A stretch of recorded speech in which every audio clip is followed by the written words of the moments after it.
They were kids. Some say they were abducted. Others say they were recruited. But decades later, they remember being locked underground, strapped into strange machines, told to move objects with their minds, told to forget. These are the alleged survivors of the Montauk Project. They call themselves the Montauk Boys. The term Montauk Boys originates from accounts by Preston B. Nichols, co-author of the Montauk Project, Experiments in Time, 1992. Nichols, an electrical engineer, claimed he recovered repressed memories of working on secret experiments at Camp Hero, Montauk, New York. He stated that between the late 1970s and early 1980s, dozens, possibly hundreds of boys aged 10 to 16 were brought into underground facilities. Common traits described: blonde hair, blue eyes, aligning with the Nazi eugenics ideal, possibly tied to leftover personnel from Operation Paperclip. Off the grid. Many boys were foster children, runaways, or orphans with no legal trail. Screened for psychic potential, allegedly through standardized testing and ESP measurement tools. Training methods included sensory deprivation tanks and white rooms, sensory overload followed by blackout, trauma-induced dissociation, mirroring techniques explored in MK Ultra Subproject 68, led by Dr. Ewan Cameron in Montreal, hypnotic suggestion, similar to work published in CIA classified documents from the 1950s through 60s, prolonged exposure to the Montauk chair, a psychotronic device allegedly reverse-engineered from extraterrestrial technology. This setup eerily resembles Stranger Things, whose original working title was literally Montauk. Eleven's backstory, including lab experiments, the Rainbow Room, and her psychic abilities, mirrors survivor accounts. Most Montauk boys did not come forward until the 1990s and 2000s. They claimed they recovered memories not by reading books, but through recurring nightmares, panic attacks, and hypnosis sessions.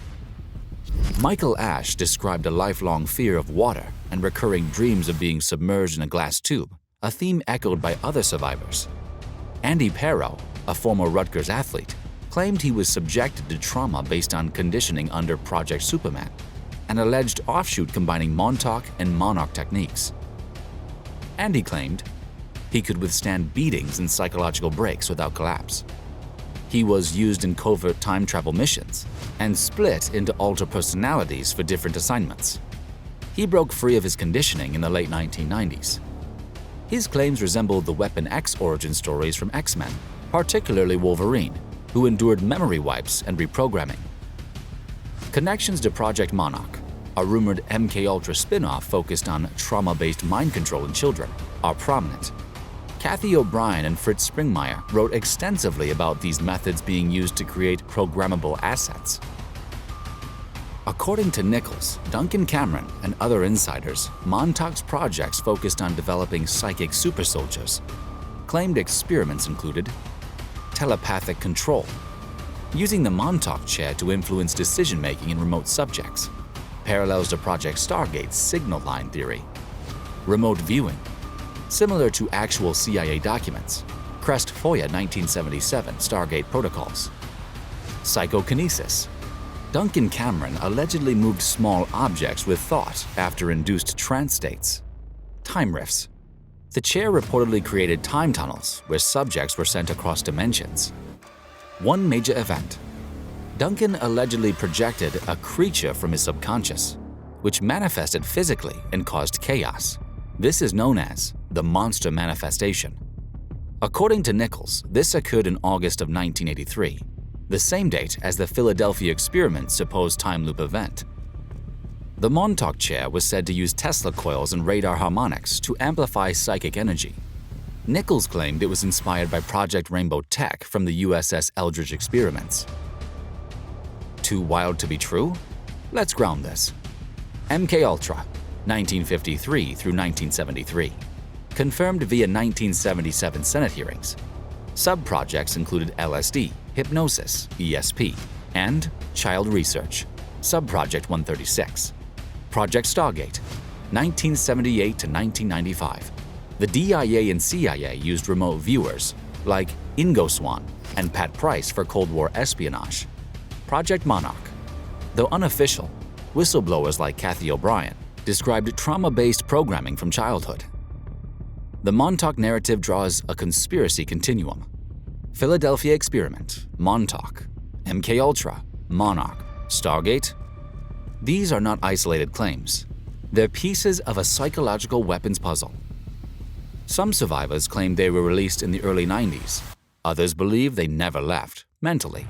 Testimony includes men triggered by numbers, code words, and symbols, claims of sleep emissions and post-hypnotic programming, allegations of tracking implants, similar to DARPA-funded neural tagging research in the 2000s. In 1997, an anonymous man claiming to be a Montauk boy disappeared after contacting researchers from the Black Vault. James Bruce, another alleged survivor, claimed in a 2005 interview that he had experienced blackouts and believed he was still active. Some believe the projects never ended. They simply went deeper underground. So what if Stranger Things wasn't just inspired by Montauk? What if it was based on survivor testimony?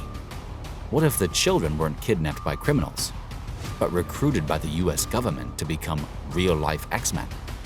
And what if the Montauk chair didn't just access minds, but ripped open the very fabric of space-time? As we explored in Part 1, the Philadelphia experiment may have laid the foundation, and now the Montauk Boys may be its legacy. If you're still with us, smash that like button with your mind, and subscribe to Zany Oddities before this video disappears. Next time, we journey even deeper.